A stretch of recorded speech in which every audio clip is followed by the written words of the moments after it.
आता आपण काय ही तिसरी रेसिपी काय आहे? तिसरी रेसिपी वॉटरमेलन आणि पायनॅपल कोल्ड सूप करणार आहे. Cold soup. ओके. काय काय मला साहित्य सांगता जरा काय आहे? कलिंगडचा ज्यूस घेतलेला आहे आपण. पायनॅपल स्क्वॅश मिळतो बाजारात, तो घेतलेला आहे. पायनॅपलच्या फोडी आहेत. कलिंगडचे बॉल्स सजवण्यासाठी थोडासा मध आणि लिंबाचा रस.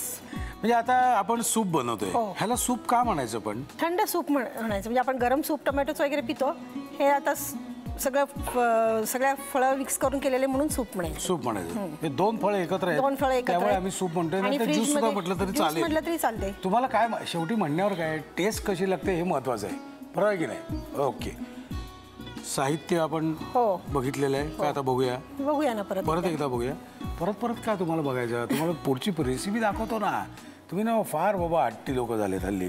साहित्य बघितले, आता काय करायचं मला सांगा. आपण प्रथम कलिंगडचा ज्यूस घ्यायचा.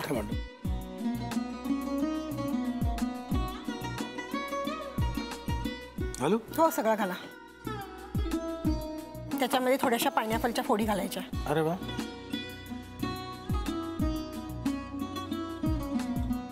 हा पायनॅपलचा स्क्वॅश आहे, तो थोडासा घालायचा त्याच्यामध्ये. हा बाजारात मिळतो? हो, बाजारात विकत मिळतो. अगदी 2 चमचेच. अच्छा, 2 चमचे. हो, जास्त नाही. बरं झालं, भस्कन घालणार होतं सगळं. नाही, आंबट होईल खूप.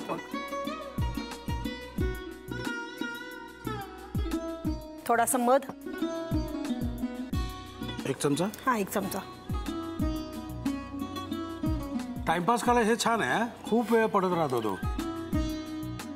बस झाला. थोडा लिंबाचा रस, एक अर्धा चमचा लिंबाचा रस.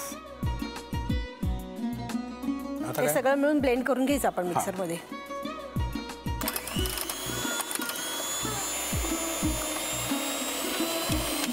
वा, छान वास येतोय पायनॅपलचा.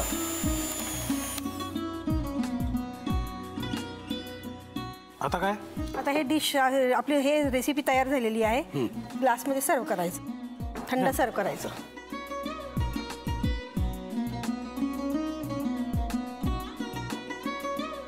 किती साधी सोपी सरळ आहे. पण काय क्लिष्ट करायचं नाही. आता काय? त्याच्यात वॉटरमेलनचे बॉल्स टाकायचे. ओके. 1-2-3 बस पुरे. 3-4 ह्याच्यात टाकायचे आणि 3-4 इथे टाकायचे. लक्षात ठेवा, काय तब्येतीला चांगलं असतं, बरोबर की नाही? लिहून घ्या साहित्य आणि कृती.